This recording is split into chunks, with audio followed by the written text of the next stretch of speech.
européenne d'Alger, plutôt que d'apaiser les esprits, allait les enflammer de nouveau. Interrogé par Le Point en novembre 2016, le futur chef de l'État avait pourtant tenu un discours plus équilibré. En Algérie, il y a eu la torture, mais aussi l'émergence d'un État, de richesse, de classe moyenne. C'est la réalité de la colonisation. Il y a eu des éléments de civilisation et des éléments de barbarie. Mais en 2017, en voyage en Algérie, pays dont 2 millions de binationaux sont des électeurs français, enjeu non négligeable à l'approche du scrutin présidentiel, les précautions étaient superfétatoires. Les éléments de civilisation avaient disparu pour ne laisser place, en guise de souvenir de la colonisation, qu'à la barbarie.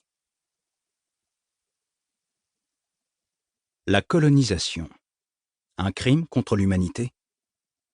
Si l'on suit les différentes interventions d'Emmanuel Macron, l'œuvre coloniale française a-t-elle été un crime contre l'humanité? A-t-elle comporté des crimes contre l'humanité ou des crimes contre l'humain?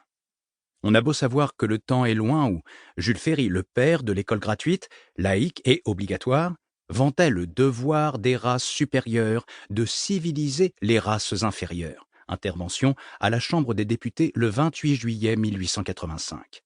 Et où le socialiste Léon Blum saluait le droit et même le devoir des races supérieures d'attirer à elles celles qui ne sont pas parvenues au même degré de culture.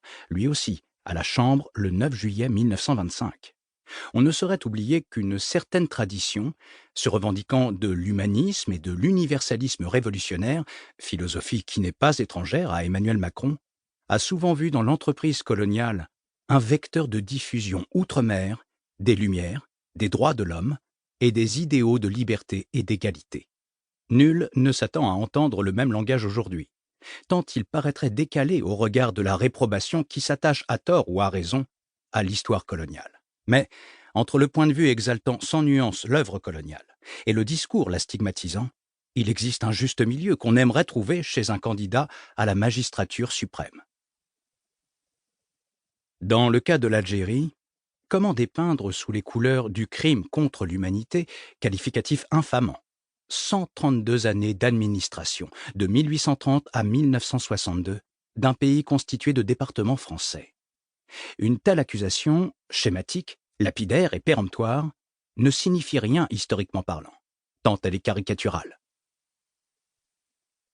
Élu président de la République, Emmanuel Macron effectuera un voyage éclair à Alger le 6 décembre 2017, se gardant de toute déclaration fracassante concernant le passé. S'il avait accédé à la demande algérienne d'un acte de repentance de la France pour la colonisation du pays, demande à laquelle ses trois prédécesseurs, Jacques Chirac, Nicolas Sarkozy et François Hollande, ont toujours opposé une fin de non-recevoir.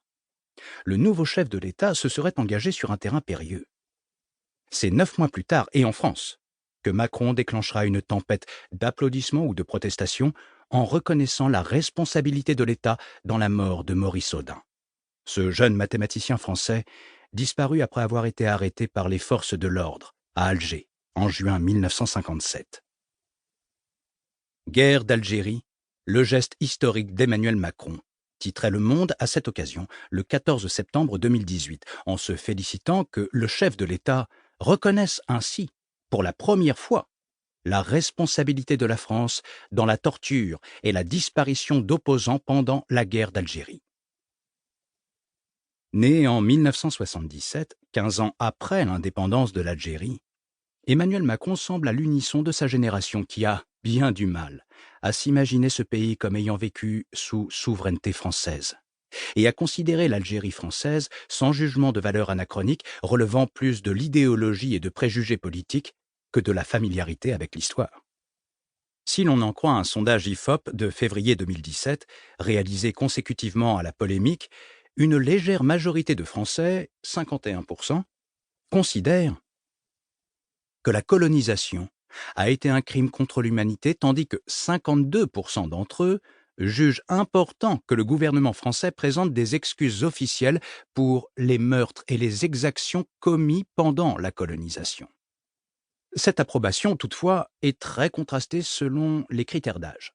66% des jeunes de moins de 35 ans valident la qualification. Pour continuer à écouter ce livre audio gratuitement, cliquez sur le lien dans la description et vous pourrez l'écouter en entier sans frais grâce à l'essai de 30 jours d'Audible.